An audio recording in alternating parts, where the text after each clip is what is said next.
Welcome back to TechKidFX for another Fetch AI price prediction update, and in this video I'll be giving you the latest developments that have been happening here on the Fetch AI chart, which at the time of this recording is holding above the 20-day MA here on the 4-hour chart, which is now acting as support. We have also continued to obey the Elliot wave structures, where we had been seeing a bit of a breakdown to the lower side in the formation of these higher Elliot wave count 2, in a move that has managed to get into the minimum retracement area in the formation of that wave 2, which lies between the $0.3305 mark and the $0.2725 mark, in a move that gave us a low at around the $0.2988 mark. And having done so, I believe we have now bottomed out in the formation of these larger Elliott wave count 2, and whatever we are seeing at the moment is the start of an impulsive wave to the upside in the formation of this wave 3. And before I get further into the technical analysis and also sketch out my target areas to the upside in the formation of that wave 3, first give this video a thumbs up, subscribe to the channel, and also check out the channel membership. And allow me to first give you a recap of what has been happening, where you can see that after seeing our lower low at around the $0.0525 mark, we started this massive bounce to the upper side, obeying the Elliott wave structures, where you can see that I have this Elliott wave structure in yellow, having that as the first wave, then a wave 2, a wave 3, then a wave 4, and then a wave 5, giving us a peak at around the $0.61 mark. And after seeing the formation of this 5-wave structure to the upper side, I believe we completed an even larger Elliott wave count 1 to the upper side. And after seeing the formation of a larger Elliott wave count 1, whatever we expect next is a corrective structure to the lower side in the formation of a larger Elliott wave count 2, and using the Fibonacci's, connecting them from the low of the first wave to the high of that wave 1, I was able to come up with a minimum retracement area to the lower side in the formation of that wave 2 between the fib level 0.5 and the fib level 0.618, which is a target area that we have fully maximized. And that now means we have bottomed out in the formation of that wave 2, and whatever we are seeing at the moment is the start of this impulsive wave to the upside in the formation of this wave 3, and sketching out a target area to the upper side in the formation of that wave 3 by connecting the trend-based Fibonacci from the low of the first wave to the high of that wave 1, then dragging the fibs to the low of the second wave. That gives me a minimum target area to the upside in the formation of that wave 3 at the fib level 1.618, and that is at around the $1.1801 mark, and that is the minimum that I'm expecting Fetch to do in the formation of that larger Elliott wave count 3. And because the formation of that wave 3 to the upper side is an impulsive wave, I'm also expecting to see a 5-wave structure in formation, having the wave 5 fully maximizing our target areas and also giving us the high in the formation of that larger Elliott wave count 3 to the upper side.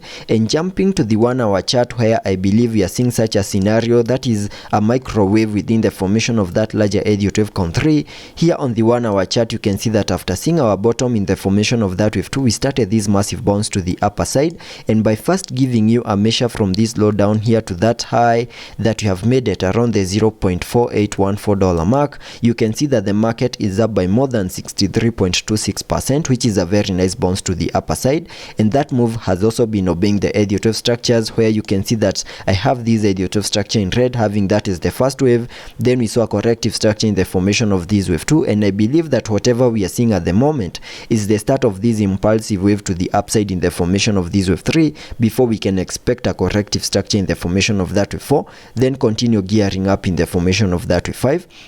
That is what I'm expecting here on the short-term scenarios, and sketching out a target area to the upper side in the formation of this wave 3 by connecting the trend-based Fibonacci from the low of the first wave to the high of that wave 1, then dragging the fibs to the low of the second wave. That gives me a minimum retracement area to the lower side in the formation of that larger Elliott wave count 2. That gives me a minimum target area to the upside in the formation of that wave 3 at the fib level 1.618, and that is at around the $0.524 mark, and that is the minimum that I'm expecting this wave 3 to the upper side to do. And once we peak in the formation of that wave 3, then we can expect a corrective structure in the formation of that wave 4, then we can continue gearing up in the formation of that wave 5, and the moment we see this 5-wave structure to the upper side, then that will be completing an even larger Elliott wave count 1 to the upper side, and then from there we can expect a bit of a corrective structure to the lower side in the formation of a larger Elliott wave count 2. So that is what we can expect here on the short-term scenarios once we fully maximize our target area to the upside in the formation of this wave 5. And we also need to have in mind that in case we lose the 20-day MA here on the 1-hour chart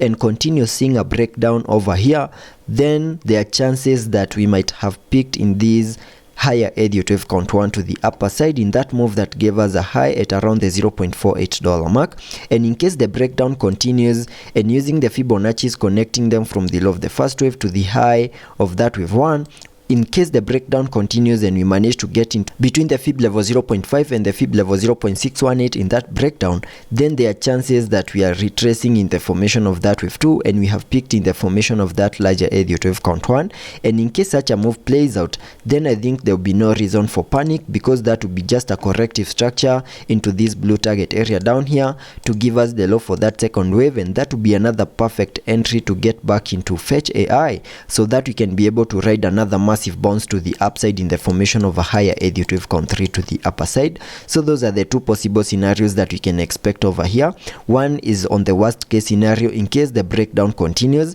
but as long as we are holding above the 20-day MA, continue showing a lot of strength, then there are chances that we are going to fully maximize our target area at around the $0.5239 mark in the formation of this wave 3, then expect a wave 4 and then a wave 5 to fully maximize our larger Elliot wave count 1 to the upper side. So that is what we can expect here on the short-term scenarios. And getting back to the 4-hour chart to take a look at the indicators, on the RSI we are trading at around the 68 mark, meaning we have massive room for us to fully support higher prices in the formation of that wave 3. Also on the MACD we have been able to print a bullish cross fully supporting higher prices, so let's be patient and see how that plays out, and I'll be keeping you updated.